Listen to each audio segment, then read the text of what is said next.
Greetings, everyone. This is Arletta coming live and direct from Arletta Unleashed, and I'm so excited because, first of all, got to send some special shouts out. My sister, and my nephew's in town, and so I'm interrupting their visit to actually go and do this post for y'all. So that means I live yet. So the other thing is I get a chance to use her Mac and this camera. My face is still a little distorted, but it's like way clear. Uh-oh, something just happened. I don't know what I did. Oh, okay. Anyway, I don't know how long this blog post is going to be, but as y'all can see, I have this new feature that I did today where I'm actually going to select like one goddess a week and choose different goddesses from around the world and feature them because different goddesses embody different aspects of the feminine. The reason I'm doing that is a lot of times it can be difficult to identify what are just various aspects of feminine energy because over a period of time, just as the whole idea and connection with and respect and reverence for feminine energy has been suppressed.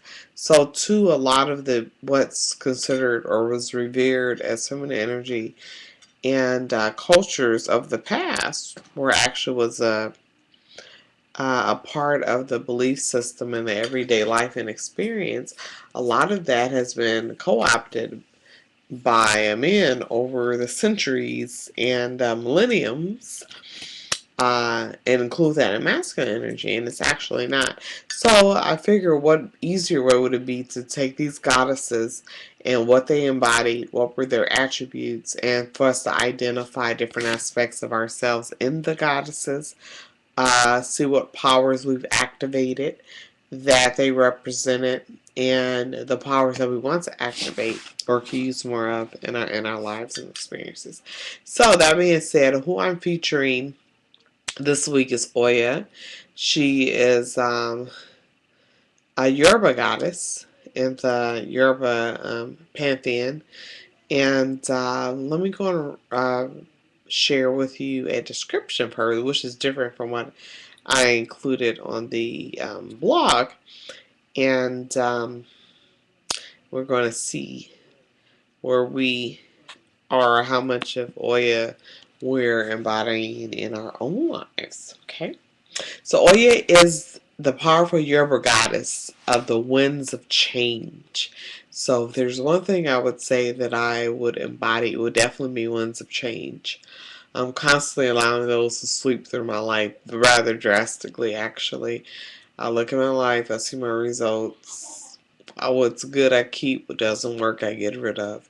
And I'm constantly doing that. And so yay, I do that. She's a primeval mother of chaos.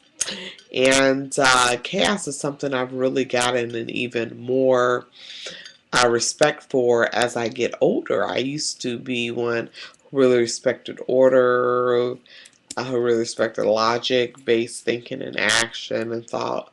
But what people don't understand is underneath all chaos is an underlying order that's actually of a higher level of organization than just regular linear type systems. And chaos theory, when you look at it from a scientific or physics perspective, or biological perspective, or even from a metaphysical perspective, is a more accurate representation of life and how it flows. And it is that feminine creative energy. So, yeah. Although there's various things that I do that may appear very chaotic, there is an underlying order to it, at least one that I understand some of the times. Queen of the Nine for the nine tributaries of the Niger River. Nine also, of course, is a number of completion. So that's interesting. Using her machete, which folks from her part of the world, Oya's part of the world, Nigeria actually call machetes, or sword of truth. Y'all think I wield a sword of truth? I try.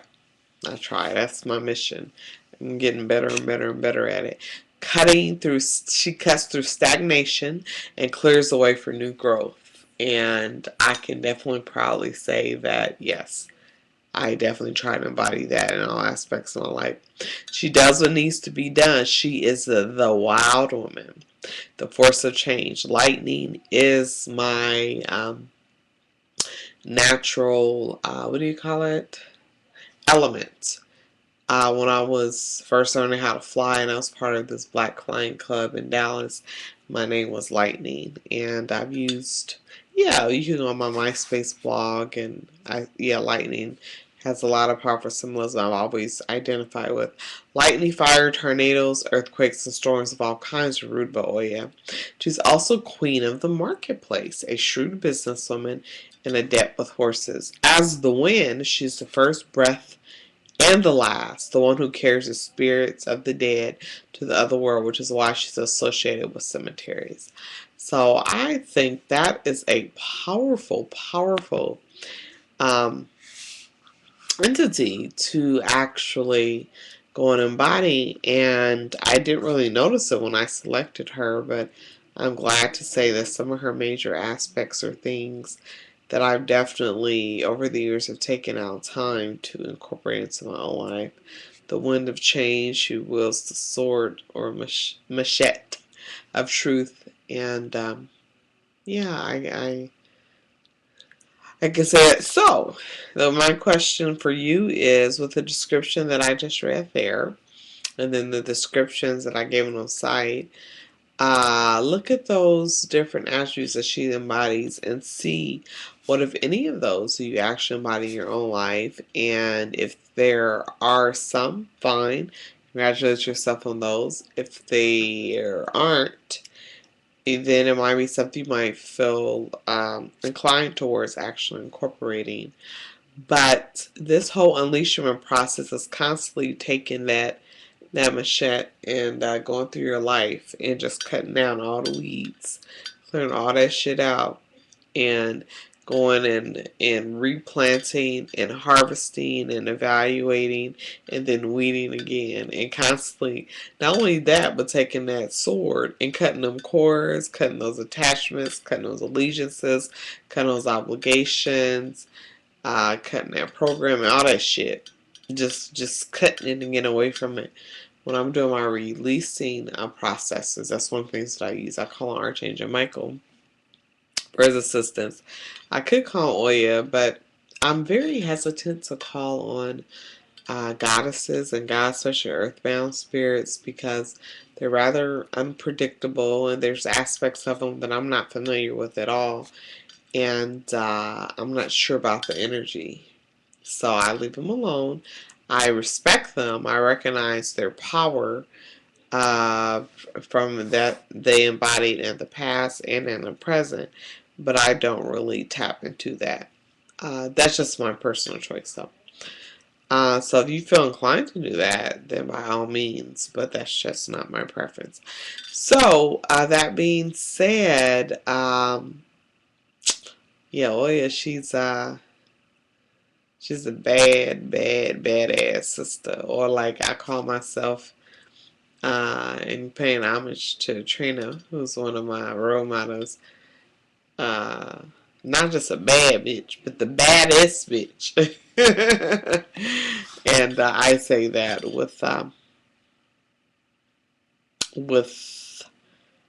pride, yes, and as a way of honoring myself, because I think bitch qualities are extraordinarily, they're derided because they are so powerful, and it's been this definite attempt for women to denigrate and look down upon bitch qualities as opposed to embracing them and claiming them. So I choose to claim them. So that being said, how much Oya do you have in you? You might need to add a little Oya in your little spice mix. And I give honor, I give praise, and I give homage to Oya and what she represents. And I invite her energy and those winds of change to sweep through, and her to utilize her sword of truth to assist all of us in our unleashed process. And on that note, I wish you a wonderful evening and a lovely night. Love y'all. Peace.